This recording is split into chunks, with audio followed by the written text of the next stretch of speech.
செந்தமிழ் சொந்தங்கள் அனைவருக்கும் வணக்கம். அதுதாங்க இன்றைக்கி நம்ம என்ன காணொலி பற்றி பேச போகிறோம் அப்படின்னா, அந்த காணொலியை பற்றி பேசினாலே சிரிப்பு தாங்க வருது. இவனுங்க யாரா அவனுங்க? இவனுங்களுக்கு பேர் வச்சது தப்பே இல்லைங்க. தற்குறின்னு நீங்கள் பேர் வச்சோம்ல, அந்த பேர் வந்து தப்பே கிடையாது. இவனோட 100 முறை இல்லை, 1000 முறை தற்குறின்னு சொல்லலாம்.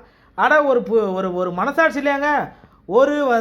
உறுப்பினர்கிட்ட கட்சியில் கொடுக்குறாங்கன்னா, ஒன்று அந்த கட்சி நிர்வாகி கொடுக்கணும், இல்லை கட்சியோட தலைமை கொடுக்கணும், இல்லை தலைவர்னா கொடுப்போம், அடுத்த கால தலைவர் கொடுக்கணும், இல்லை அந்த ஊருக்கு ஒரு கிளை செயலாளரோ என்ன ஒரு நிர்வாகி இருப்பாங்க, அவங்க கையில் வாங்கிக்கணும். ஆனால் விஜய் ஃபோட்டோ வச்சு விஜய் ஃபோட்டோ கிட்டேருந்து ஒரு ஃபோட்டோ எடுத்துகிட்டு போகிறாங்க. ஆனால் இவங்கள என்னங்க சொல்கிறது இவங்கள? ஆனால் அண்ணன் இப்போ வந்து அண்ணன் சாப்பிட்டேன்னா நம்ம மக்கள் தீர்ப்பில் போட்டு பொழந்தாப்புல லோயெல்லாம் பண்ணி. ஆனால் இருந்தாலும் இவனை திருந்த மாட்டாங்களே ராமா.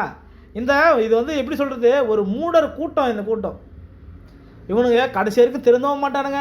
என்ன அரசியல் நிலைமை போகுதுன்னு சொல்லவும் மாட்டானுங்க, அதை புரிஞ்சுக்கவும் மாட்டானுங்க. என்ன பண்ணுறது, எதுக்கு எடுத்தாலும் டிவிக்கேன்னு தான் இருக்கிறாங்களே தவிர, இங்கே வந்து பார்த்தீங்கன்னா வச்சுங்களேன், ஃபோட்டோ எடுக்கிறான்ல ஒரு மனசாட்சி இல்லைங்க. விஜயோட கட் அவுட்டுக்கு அது விஜய் கட் அவுட்டு பார்த்து நின்றுட்டு ஆஹா என்ன இப்படிங்க ஒரு கிரிஜிக் ஃபோட்டோ ஓகே அப்படின்ற மாதிரி போயிட்டுருக்கானுங்க. ஒரு பக்கம் நேற்று ஒருத்தர் பேட்டி கொடுத்துருந்தார், பார்த்துருந்தேன்.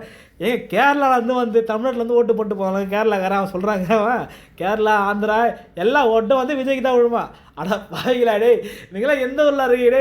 இவங்க ஒரு அரசியல் கட்சி தலைவர்ன்றவர் வந்து தன்னோட தொண்டர்களோ தன்னோட உறுப்பினர்களோ எல்லாரையும் வந்து அரசியல் படுத்துகிறோம்.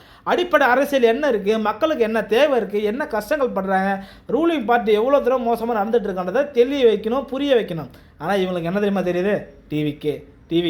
டிவிக்கே தளபதின்னு தர வேறு ஒரு இழவும் தெரியல இவங்களுக்கு. இவங்களை வேறு என்னத்தகம் கொண்டு அடிக்கிறதுக்கு எவ்வளோ தான் போட்டு அடித்தாலும் இவங்களை தாங்கவும் மாட்டேன், நிற்கவும் மாட்டேன், புரிய மாட்டேங்குது, ஒரு அளவு புரிய மாட்டேங்குதுங்க.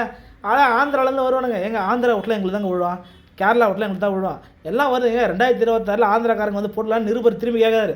2026 ஆந்திராக்காரன் வந்து இங்கேயே அங்கே ஓட்டு போட்டு போவான், அதெல்லாம் ஓட்டு வருங்க உங்களுக்கு தெரியுமா அப்படின்னு கேட்குறாங்க அவன் நிருபரை பார்த்து. ஆனால் எந்த ஊர் அரசியலாக இருக்கிறீங்க? 2026 விஜய் முதலமைச்சர் இப்போ அண்ணன் செங்கோட்டையன் வேறு அவரோட திராவிட சித்தாந்தெல்லாம் விட்டு ஒருக்குன்னே ஒரு இடத்துல இருந்தோம்.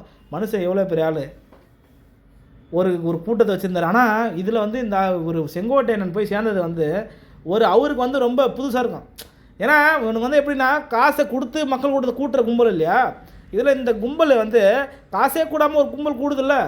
டிவிக்கே அதை திரை கவர்ச்சியில் கூடுறானுங்களே, எவன் நசுக்கிறன் கொள்கிறான், அடுத்தவனுக்கு தண்ணி தாங்க எடுத்தான்னு கூட தெரியாமல், மூச்சு விட முடியுதான்னு கூட தெரியாமல் நெருக்கி சாவடிச்சு கொண்டுக்கிறாங்களே அவங்களே அந்த மாதிரி ஒரு கூட்டத்திட்ட மாட்டினா இவரும் பைத்தியமாக தெரிவான்றத நம்ம இந்த தருதல் தெரிவிச்சுக்கிறோம். இந்த காலையில் பறித்து உங்களுடைய கருத்துக்களை மறக்காமல் கமெண்ட் பெட்டியில் பதிவிடுங்க மக்களே. நன்றி, வணக்கம்.